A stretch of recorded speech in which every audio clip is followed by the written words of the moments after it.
So I'm going to add this to both of the second and third parts because I didn't add this in the first part of the video for how I choose my units and build my decks.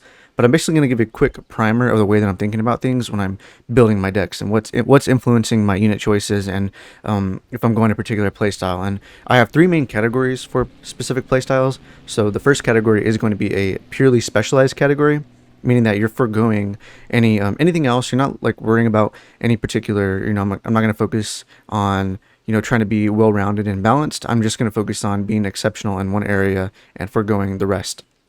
The second playstyle or approach for building decks I have is going to be a balanced specialized. So this balanced specialized is that you're still able to be exceptional in a particular area, but you're also going to make sure that you're well-rounded in other areas too. So that way you're able to cover your bases and not be put in any situation that you're not going to be able to handle, right? If you go say, I want to be exceptional in air, okay, well, I could focus on being pretty good in air, but I'm also going to make sure that I'm able to deal with infantry. I have pretty good reconnaissance. I have good armor. Like, I'm able to do all those things. I could counter any of those units with any of the units I have in my deck. And I'm not just going to be focusing on, okay, well, in the specialized deck, I'm purely focusing on being exceptional in just air. But if I want to be exceptional but also balanced, then I'm going to go to the balanced specialization, meaning that I'm going to be the playstyle that I'm going to have when it comes to influencing how I build decks. It's just going to be able to be well-rounded, cover my bases, and have anti-armor, anti-infantry, reconnaissance, everything that I need in order to do the other areas of the game, but with a special focus in whatever area that I want to be sort of specializing in or exceptional in. And then it comes to our last approach for how I build decks or how I do the playstyle, which is just a purely balanced approach, meaning that I'm not being exceptional in any one particular area. I'm not trying to do one thing really well above all else. I'm actually trying to be completely well-rounded. I'm trying to be able to do a lot of things, but make sure that I'm focusing on the really highly being exceptional at covering all my bases, making sure that I'm not going to be put in any situation that I'm not going to be able to respond really well to. So that's what the balanced approach is going to be like, and that's what we're going to be doing when we're building our two test decks here. And so we're going to do our first test deck of the American. So I'm going to show you guys how I build this deck and then the units that I'm choosing, all based off the concept of a balanced approach. And I have other videos in the channel that cover this sort of balanced approach and my concept and theories that I have that are way more in depth than what I'm going to talk about here. This should just be a basic primer for how I'm building these decks. So we're going to have the main test deck 1 for the US and then the test deck 2 for the Russians. So again, just a simple primer that I am going to be focused on doing a balanced approach. That means just covering my bases, making sure that I'm able to counter any particular unit that they could throw at me, make sure that any situation that could be presented, I'm able to respond to accordingly. And so that's what the balanced approach is, and that's what we're going to use to influence our approach to deck building and unit decision. So that's going to be the quick primer, and let's go and get into the first test deck, our second part of the how I build decks and choose units in Broken Arrow. Also, make sure you guys are subscribing if you do enjoy this content. It lets me know that I am doing a decent thing here and you guys want to keep watching these videos. Also, join our Discord. The link will be in the description below if you guys want a good community to join. Yeah, in the last part of the video, we said that we went over the decks that I have here. I went over 2 US decks and then 1 Russian deck because, again, like I said, my other Russian deck got deleted, or I had 2 of them and they got deleted, and that was my fault. But we're gonna go ahead and actually make some decks in this video here in the second part of how I build decks and choose units. So let's go ahead and make a new battle group. So we'll go ahead and do US first. So we're only gonna do 2 decks this time, and I want to focus. Let's say that I want to make a heli main or air, like an air focused deck. So let's go ahead and choose USMC, and let's see, what do we want to choose? What else do we want to choose? Maybe airborne. Let's choose airborne. So go USMC and airborne. So let's start off with we'll just call this one, actually we won't call it anything. We'll just call it a test deck. Test deck 1 for this video. So here we have quite a decent amount of reconnaissance units. We have our airborne snipers, our scout snipers, and our force recon. Now, I'm not too familiar with USMC, but then I'll just sort of explain my thought process and then give reasoning for if I want to choose a unit or if I don't want to choose this unit. So looking at our AT4, it doesn't really do, at least in the Force Recon, doesn't do so much damage. Let's go ahead and change it to Black Ops. Ooh, okay, so I guess this changes it more to a CQC unit, which I think would probably be more useful in their Green Ops. Because honestly, this doesn't really like it's going to be that useful against Yeah, 450 millimeter of explosive damage. If it had like the Ranger's Maws, if we go back over here real quick, Armory, go to Reconnaissance. We had the Ranger's RRC. We had the standoff. The Ranger's Maws does, yes, 600 millimeters of explosive damage. So if it had the Maws, I would probably take that choice there with the Force Recon, but because it doesn't, I kind of don't really want to take them.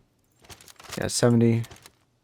I prefer to go with the let's go with the Black Ops. So we'll go ahead and we could use this as a sort of quick reaction force and an additional support for our infantry. So it's going to be a CQC unit, a cheap CQC unit. We could take just 2 of them for now and then adjust as we go on. So let's go ahead and compare the airborne snipers to the scout snipers and see which one we should take.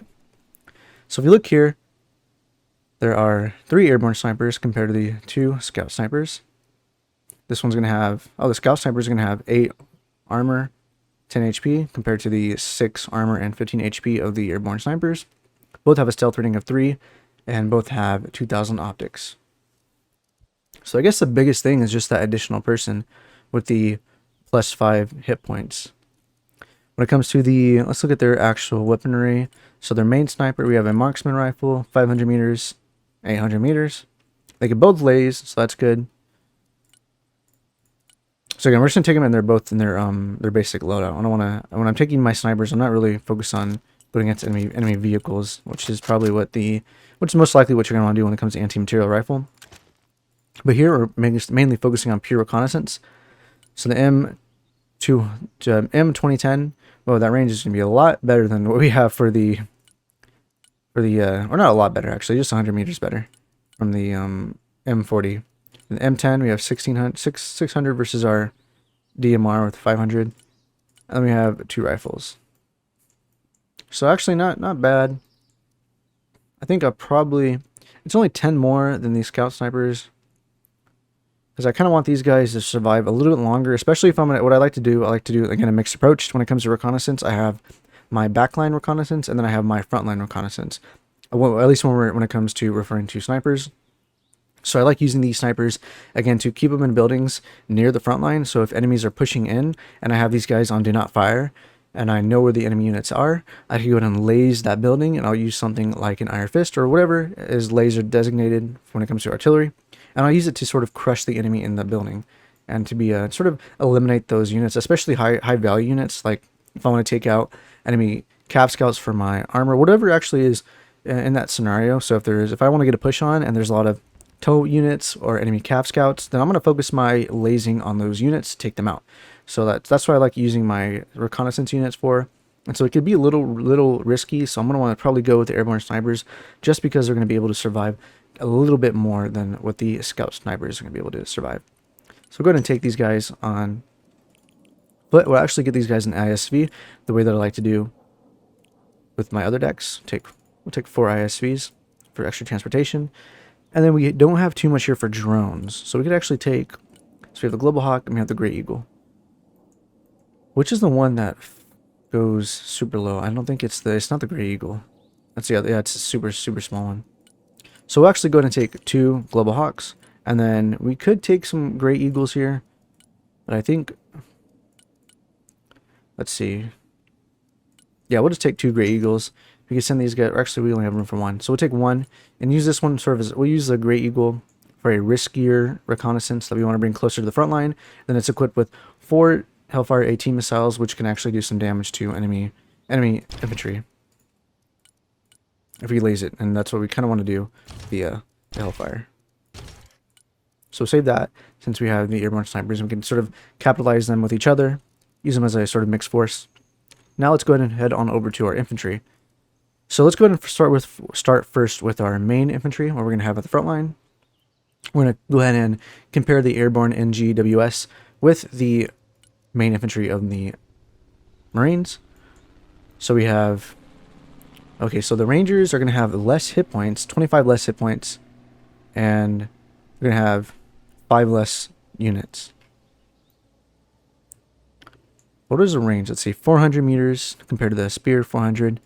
They both have M320s.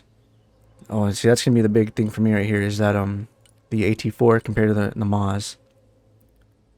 They both have 6 shots. The Marines are 10 more, and they do have 5 extra units, but they're sacrificing the... But they have 6 of these. Yeah. That's the cool thing, too. They have 6 AT4s compared to just the 1 Maz. So I'm going to be able to get more shots off. I guess it's just what you're willing to risk. These guys also can't be airdropped, but the airborne can. These guys, the airborne is going to have 200 additional range compared to the Marines. So you're going to have to get these units really close to even really do anything. Yeah, 600, 600, 600, 400. That's the Marines is a really big disadvantage when it comes to range. Again, taking these guys in the standard loadout, and also the airborne and the next generation weapons. So we can, if we want to, the airborne, let me think about it. I think I'm just going to go with, I kind of do like the higher hit points, so 25 more hit points, or no, yeah, 25 more hit points for the Marines, the same armor penetration. A little more, they're going to be more effective at dealing with enemy infantry. Dang, I don't really know. Looking at the disadvantages, the main disadvantage is the range. The range for the Marines, and how effective it's going to be against medium and heavy armor when it comes to, well, depending on what side you hit it from with the airborne, with the Maz. It's a little... This is where the dilemma comes in, trying to figure out what you want to take. We could try the Marines and see how effective they are here, and we could sort of catch the other point. I'm trying to look for that word. I don't know what I want to use. We could sort of supplement the deficiency by using, we have our TOW and our weapon squad. I don't really care for using the small at all. So let's go ahead and try that. We'll take the Marines. Just take them on foot. Standard loadout. We'll take 6 of these guys. We'll take all of them. Yeah, 6 of them. They're 95. And 95 compared to what? Or 85. Okay, yeah. So it's only 10 more points. Not too crazy. Again, have to have 4 Stinger teams. Or 3 to 4. We'll see what we can do. We'll adjust it based on what we have. Weapon squad. Going to be mainly good for countering enemy vehicle pushes. But the TOW is going to be a little more effective here. Let's do the overfly at 85. So we take 4 of these. Stinger teams. See, we need a CQC unit, so we're gonna go ahead and take 2 of those.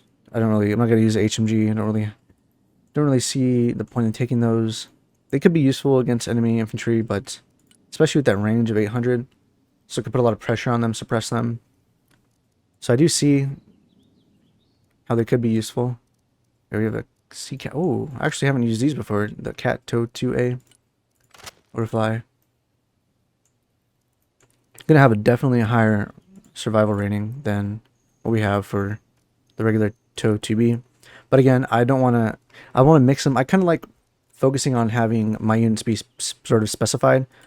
So here, these guys are good at doing what the TOW 2B does, but they just have too much of the unnecessary things. Like, I'm not too worried about them having the machine gun M240L. Like, it's more of just like a hold-up unit, right? I don't want my TOWs being a hold-up unit where they're trying to do a bunch of other things. I want them to focus mainly on dealing damage to enemy vehicles. So we'll go ahead and just focus on having the TOW 2B here.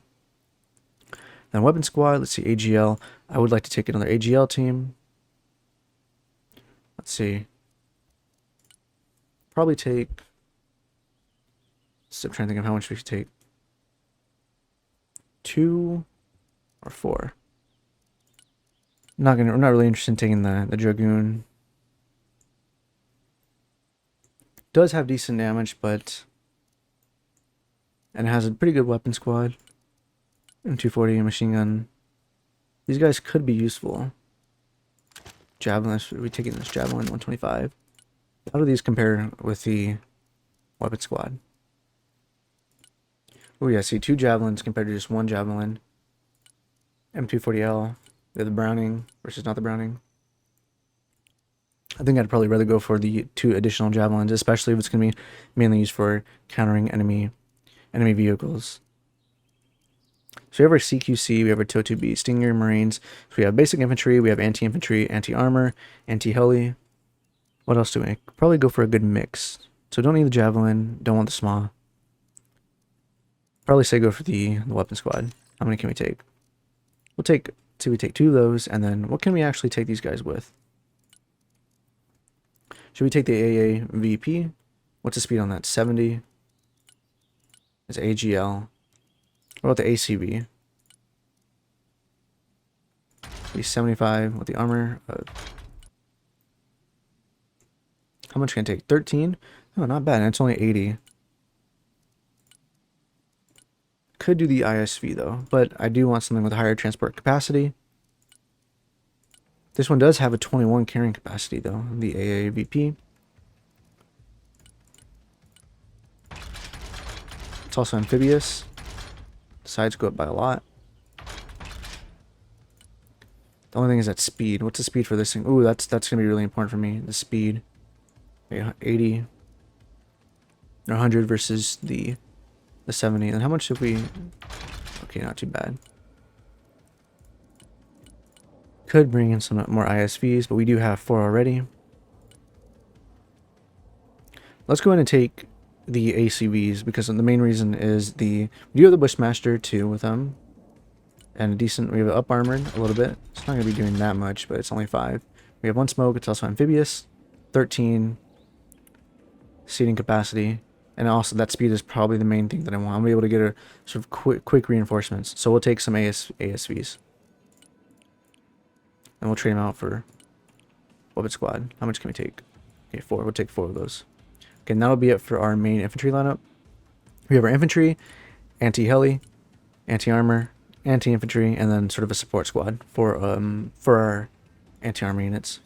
Now for our vehicles, let's see what we're going to do here. So we're going to go ahead and let's just max out. Let's see how much this is going to cost for a max of this. So for our M1 FEP trophy, 350. It'd be like our SEP V3 or SEP V2. So we'll just take 2 of them. Let's see, what can we upgrade for this thing? Protection, jammer. Not too crazy about that. I would really like to have APS, because that's going to be the best thing when it comes to tanks. So let's go ahead and see what our other units have. I probably would prefer to take my Thunderbolt just because it has the APS. It's going to have 2 APS. It's going to be able to, as long as we keep it behind our trophy here, should be okay. We did make it with the 120mm gun, so that's going to be stronger. So we'll take 4 of these guys. And then the M6001A1, I haven't really used this one much. It doesn't have APS, so I don't really like that. I want it to really have survivability with power. And having the APS with the AIM-8 Thunderbolt and the trophy here is going to have that for me. And what we could do to put more of the... What I like to do to have much more pressure on the enemy, to at least overwhelm them, is utilizing these tow Humvees. So let's go ahead and see how much we could take. And then let's go ahead and upgrade them. Overfly. BK armor. Makes them a little bit slower, but that's okay. And then smoke pods. Boom. I actually like the setup so far. So we have our 2 main battle tanks to soak up damage and also to push out damage as well. We have our Thunderbolts to support our trophies, and then we have our tows that just overwhelm the enemy with fire support. So I actually like the setup so far. Let me actually make sure I'm recording. Alright, we're good. Okay. Now moving on to our support. So we take a look here, we have reconnaissance units, we have stuff to laze, we have stuff to identify and gather intelligence, we have a force recon for a decent CQC team here. We have another Marine CQC, we have CQC, we have anti-armor, we have anti-air, we have anti-infantry, we have a basic, pretty good lineup for armor units. So overall, it's looking pretty good. What's one area that we're deficient in is now in our, if you look at this, we can see that we don't have much anti-air and anti-heli units. We only have our Stinger team here. So let's go ahead and go to our support. But actually, I kind of think it might be changing. Let's actually switch out our weapon squad and take an AGL team if we... I think I'd prefer to take the AGL team, yeah, for more anti-infantry units. Let's go to support.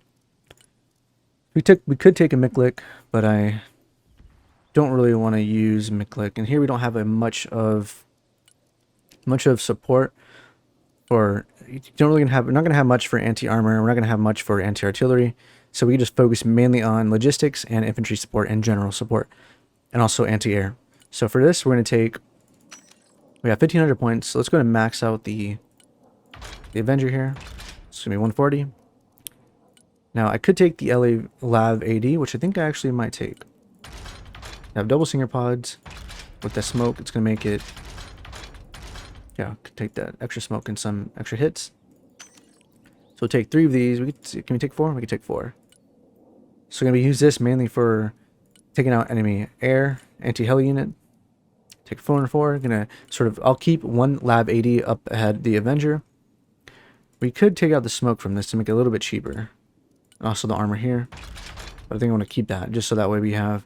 Yeah, the APS, without the APS, we're going to need a decent amount of this because we don't have APS, we're not going to be able to, and also the armor is pretty weak on both these units. So we're going to make sure we have a decent amount of these guys on the field because they're going to be it's going to be really important that I'm able to take out enemy helicopters really fast because if I let them live even the slightest bit long enough, they're going to take both these things out quickly because of the low armor rating for both of these units. So now that we have that, what are we going to do for supplies? I absolutely love using the LVSR. This thing is really good. Look at the carry capacity, 15,000 with a speed of 100.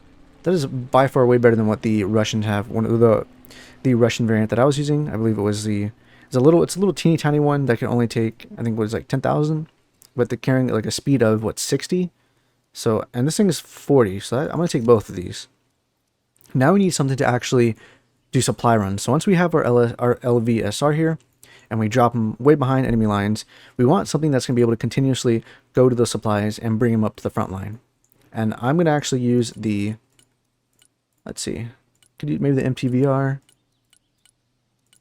Does have a quicker speed than the MTV, has less armor, can carry 2 more units, and does have quicker speed. So actually we're going to go for the MTVR here, mainly because I like the increased lift capacity with the also additional 10 speed, which I really like. I'm not going to worry about making it armored or having any weapons on or switching it to a troop transport. We just want to use this for doing supply runs. So we'll take 3 of them. And what else do we have? Now we need something for... You know, we're going to go ahead and reduce 3 of those so that way we have room for other units. So what we're going to take is we need some infantry support. Since we have a lot of infantry and we do a lot of pushes, we need to make sure that we're capable of covering our retreats and capable of covering our pushes.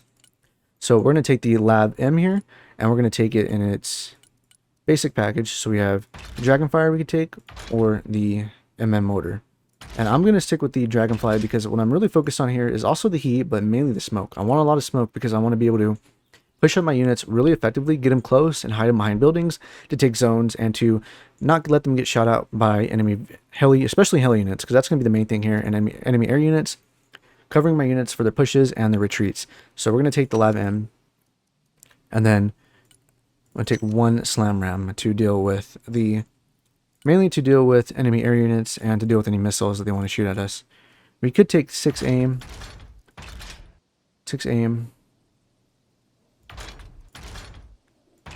but I don't think we really need to.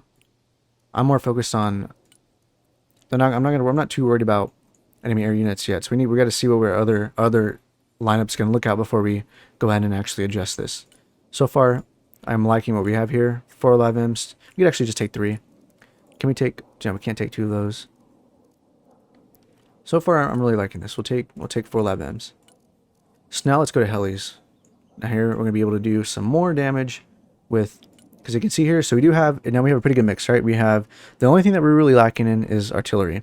We don't have anything to counter arty, we don't have anything to counter vehicles with, but a lot of that's going to be mainly focused on, so the way that we're going to deal with artillery is by making sure that we're not in the same position. So that's why I'm really going for speed here, because I want to make up for the amount of time it takes me to get from one position to the next position to be able to reduce the effectiveness of their artillery. If I'm able to consistently move from one place to another place at a really good speed, it's going to really render their artillery ineffective, and it's going to sort of make up for the fact that I don't have any artillery to counter their artillery.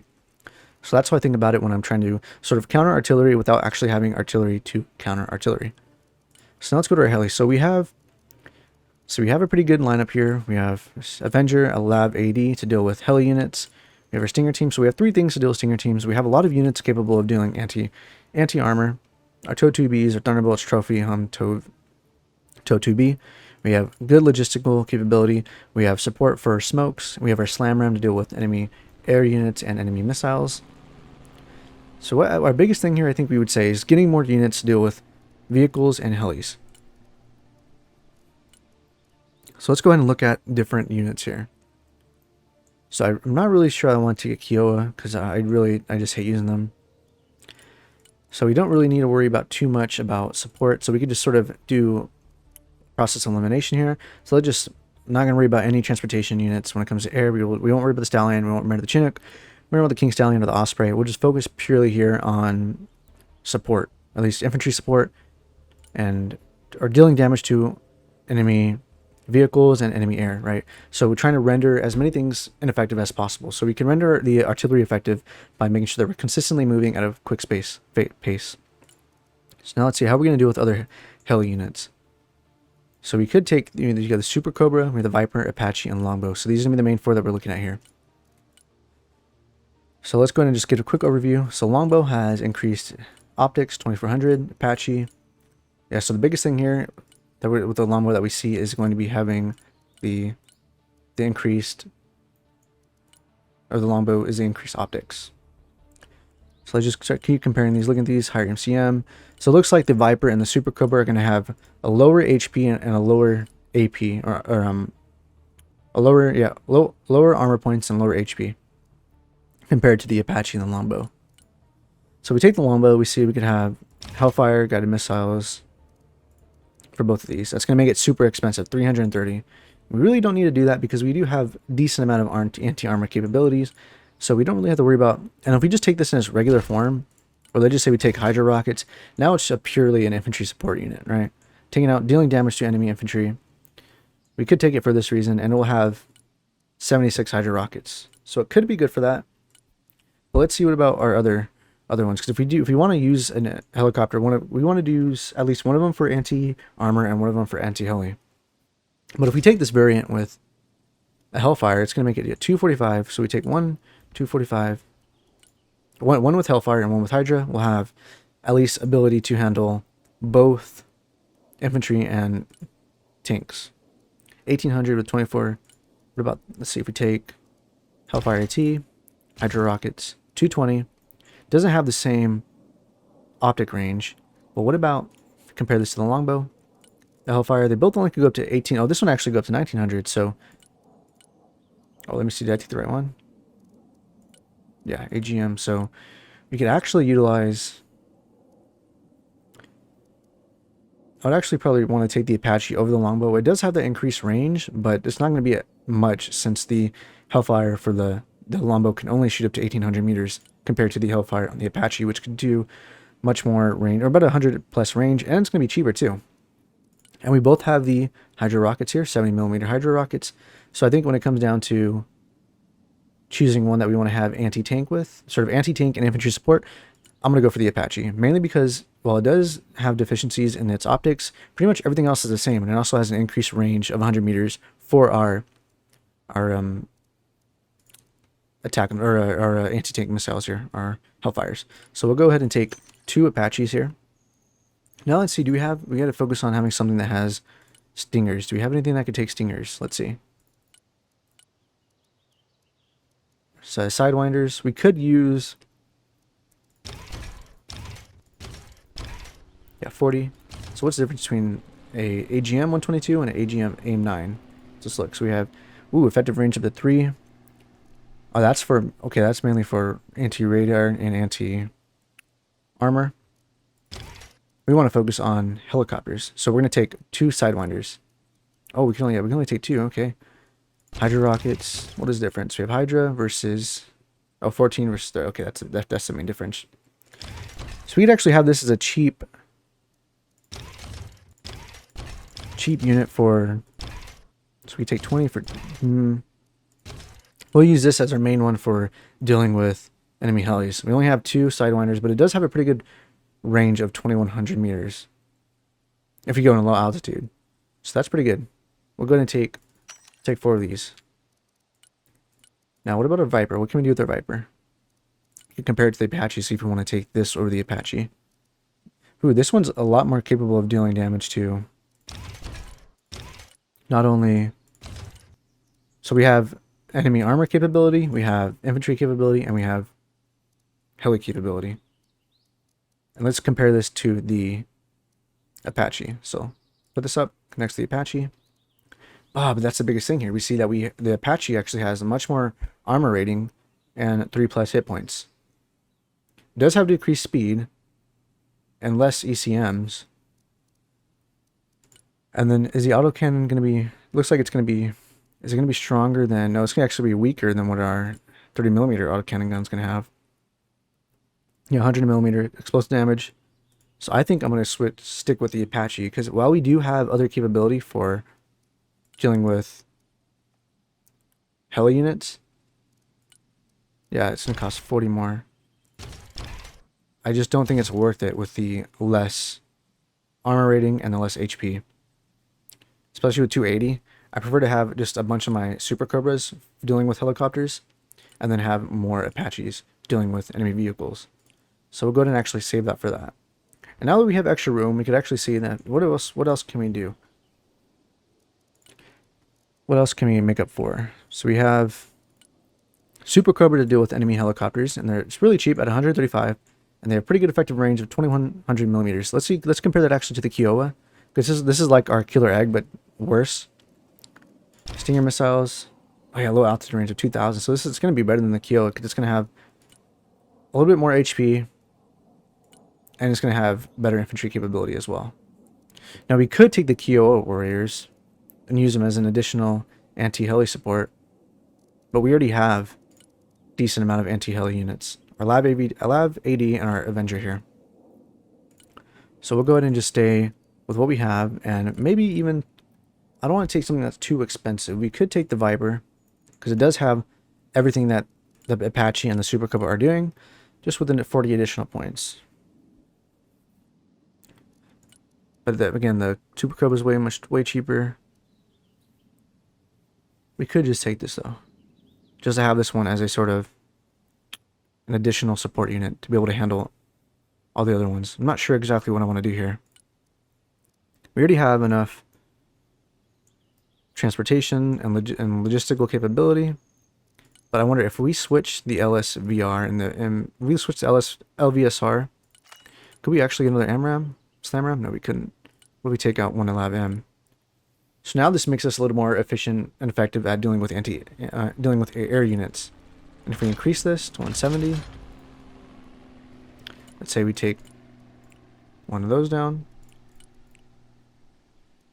Okay, not bad. I saw that Lav M, but still, having 2 of these will be enough for smoke support. So again, this is just how I think about things, like what I want to do. How can I sort of support myself in other areas if I'm deficient in, and what I want to do to change, and what things I'm trying to focus on. And here again, it's mainly just focus on being balanced. So we have our 3 MTVRs for logistical support. Lav V, I think I'm mainly going to want to use that, because having 2 Lav M's should be enough. 2 SlamRAMs to deal with jets. But most of the time I only use 1, but just in case, I think having 2 would be beneficial.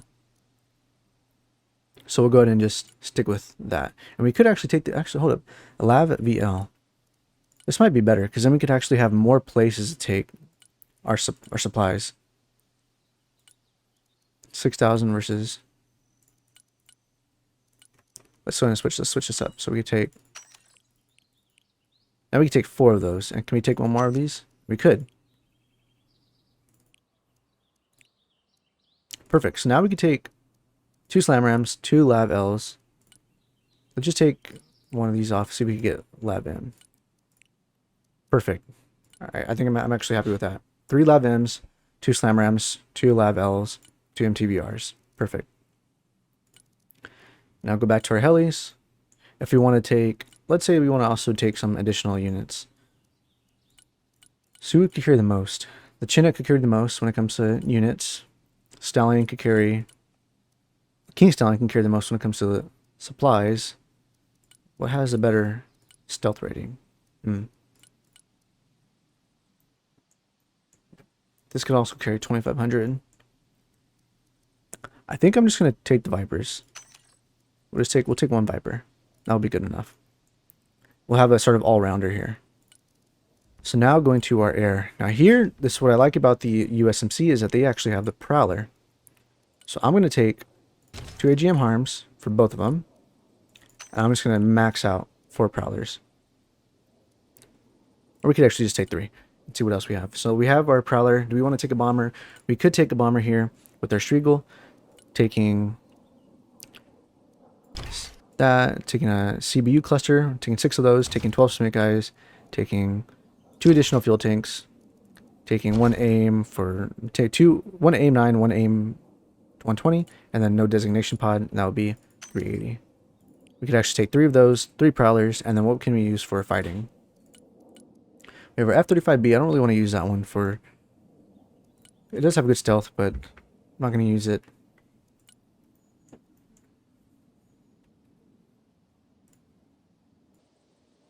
I'm not going to really use the... I don't really want to use the F-35B. I already have my bomber. That's my main bomber right here. It's going to be the Striegel. So we have this anti-infantry and anti-armor capability. Then we have our Prowler for anti-seed or anti-radar. So what do we need to next? Let's sort of go down the list. So we could go for the F-15 for anti-air, going against other air units. Could go for the F-15 Eagle X, but this one's really expensive. Let's see if we can make this. This one's also really good too because it sort of ripple fires. So that means it could. I think it could shoot like 12 missiles in just a in a few seconds. It goes really fast basically. And I'm not going to use any bombs on this one. This is just going to be an anti-air unit.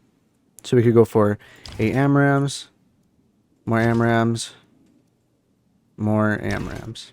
So 16 AMRAAMs for 240. Now it's 415. So I don't think that's going to be the most effective. What if we just change it down to 375? We could just take this one out.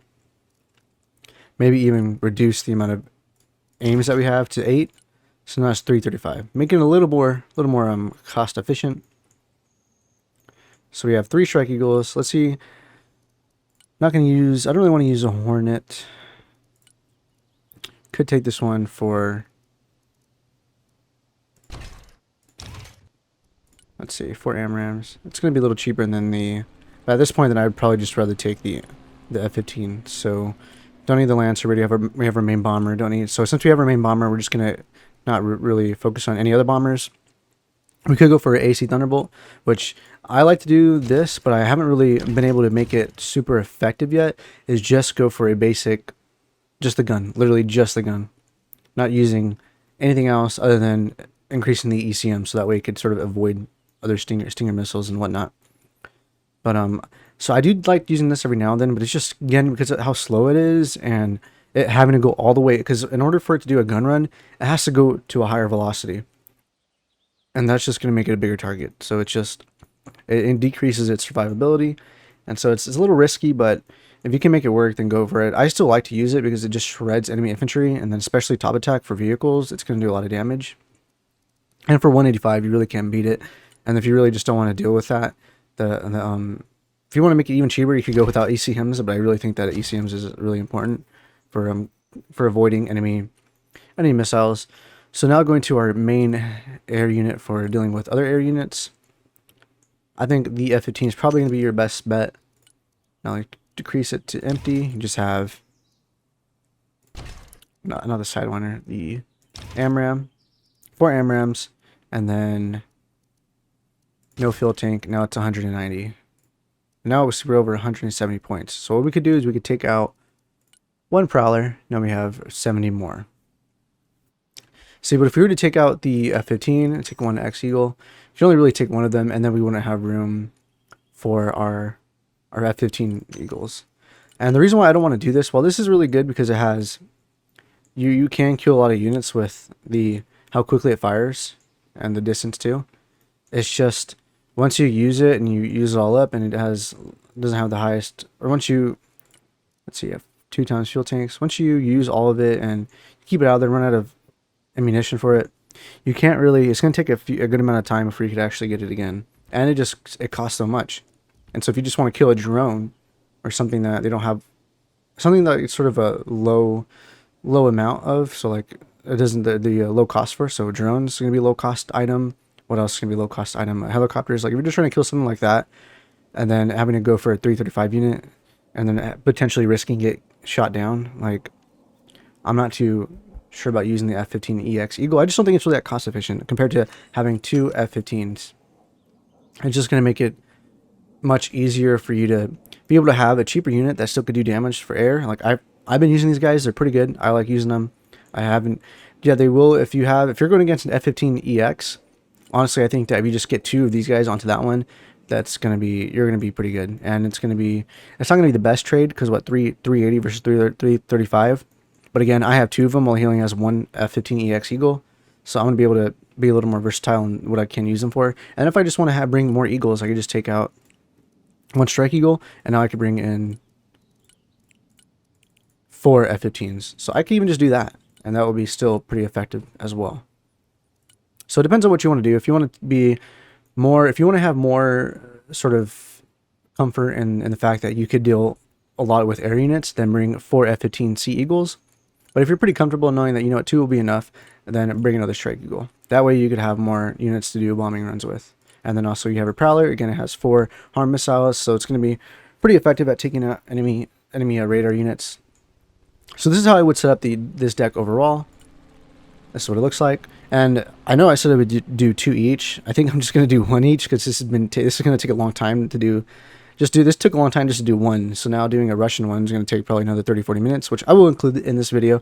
But I think I'm just going to do 1 each. And then if you guys want to see more of this footage, then definitely tell me below in the comments, and also subscribe if you guys do like this kind of content, because it's really important, especially for YouTube nowadays, to make sure I get that engagement. So subscribe, comment, like, and it'll definitely help me out.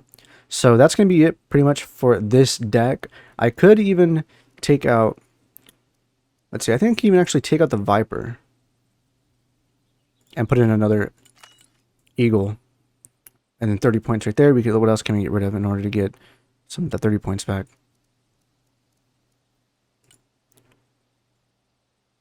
Let's see, because I would like to actually have, 4 Eagles, 3 Strike Eagles, Prowler. Take 30 off. What could we take to get? Could get the MTVR. Now we have 970. We could take another lab. Yep, we'll do that. So this is the deck setup now, and I'm liking it a lot. I'll definitely use this if you guys want to see me using it. I'll just say it's a test deck video where we test out this deck, and this is just a quick one I created. So that's how I go about creating my decks, at least for the US, and then we'll go ahead and do a Russian one now. But yeah, this is hopefully this is helping you guys out a little bit about the way how I think about things, and even if I'm not too familiar with some of the units, how I sort of supplement that with just basic knowledge around things, like what would I want to sort of putting things into categories, so that way it's like, okay, does it fit this category? Do I need more support in this category? And if I'm able to fit this in that category, then I could actually take this unit. So it's all about like categorizing and having a sort of systematic approach to Broken Arrow, and it really makes it that much easier when it comes to building and establishing decks that will work for you. So again, mine is mainly focused on this one right here is a overall balanced deck, right? We don't have, the one thing that we are really lacking in is artillery, but we make up for it in other areas. Again, making sure that we're quickly being able to maneuver our units in the field, so that way we're making their artillery ineffective. And that's gonna just different ways of countering different things, right? You don't need to have a specific unit to always counter something. You can counter it in other ways too, and that's what we're utilizing here in this deck here. So after doing the test deck, I realized that I didn't actually have the sufficient amount of transportation units. So I went back into the test deck that we did for the Americans, and I actually changed a few things here. So I have 2 MTVRs, 2 LAVs, and then I changed out 1 Apache, and I was able to get and also delete one of the F-15s, so that way I could have 2 King Stallions and then a Blackhawk. And the reason why I did this is that because I noticed that I only really had sort of a few modes of transportation from one of the MTVRs. I only had one of them, but now I have able to have 2, and then just the 4 ACVs and the 4 ISVs. And so I realized that when I was going back and looking at it, I was like, okay, I actually don't really have a really good means of transportation, at least when it comes to getting a lot of units in the field effectively and quickly. because I do have the MTVR and I do have the ACVs and ISVs, but once those are out on the field, it takes a little while to get them from all the way from the back of the spawn point up to the zones. So I was like, okay, I need something in order to do that effectively, and so that's why I went ahead and went with the King Stallion and then also the Blackhawk, just as an additional movement force. But yeah, so I changed this up, and this is what it looks like now for the test deck number 1. And that's going to be, I just wanted to quickly interject and show exactly what I changed. So we just took out one F-15C Eagle, took out one Apache, and I think that it's not going to be too detrimental to us since we do have a lot of anti-air or anti-armor units. So having only 3 Apaches isn't going to be any worse than having 4. And then also, taking off one F-15 Eagle will still be pretty effective in the air for doing dogfights and whatnot. So that's going to be it for the test deck number 1. I just went ahead and did those little changes because I noticed that I was really deficient when it came into transportation. So now that we were able to amend those deficiencies and do a little bit better in the transportation area.